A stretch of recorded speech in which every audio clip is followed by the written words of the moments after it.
మన హిందూ సంప్రదాయాల ప్రకారం లక్ష్మీదేవిని ఎంతో భక్తి శ్రద్ధలతో పూజిస్తారు. ఈ క్రమంలోనే లక్ష్మీదేవి అనుగ్రహం పొందడం కోసం చాలా మంది వివిధ రకాలుగా పూజలు చేస్తారు. ఈ క్రమంలోనే మనకి లక్ష్మీదేవి కరుణా కటాక్షం కలగాలంటే తులసి కోటకు ప్రత్యేక పూజలు చేస్తూ తులసితో ఎన్నో ఉపయనాలు చేస్తూ ఉంటారు.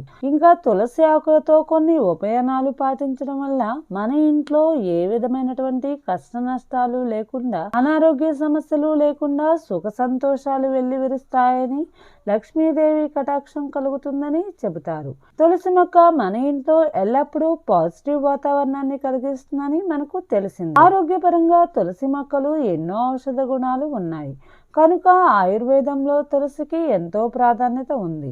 అందుకోసమే తులసి నీటిని తీసుకోవడం వల్ల ఎన్నో రకాల ఆరోగ్య ప్రయోజనాలు కలిగి అనారోగ్య సమస్యల నుంచి విముక్తి కలిగిస్తుంది.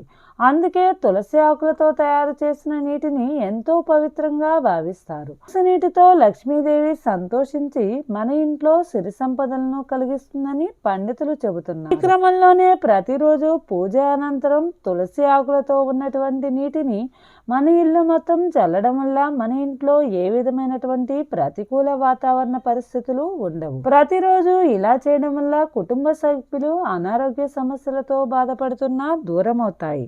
అదేవిధంగా తులసి నీటితో స్నానం ఆచరించడం వల్ల ఆ కృష్ణుడి అనుగ్రహం మనపై ఉంటుంది. వ్యాపారంలో అభివృద్ధి ఉండాలంటే 3 రోజుల పాటు నీటిలో తులసి ఆకులను నానబెట్టి ఆ నీటిని వ్యాపార స్థలంలో ఉదయం సాయంత్రం చల్లడం వల్ల వ్యాపార అభివృద్ధి కలిగి లక్ష్మీ కటాక్షం కలుగుతుందని చెప్పవచ్చు. తెలుసుకున్నారు కదా ఫ్రెండ్స్. ఇలాంటి లేటెస్ట్ అప్డేట్స్ కోసం వెంటనే మా ఛానల్ ని సబ్స్క్రైబ్ చేసి, లైక్ చేసి, పక్కన ఉన్న బెల్ పైన ఆల్ అని క్లిక్ చేయండి. Thank you for watching this video.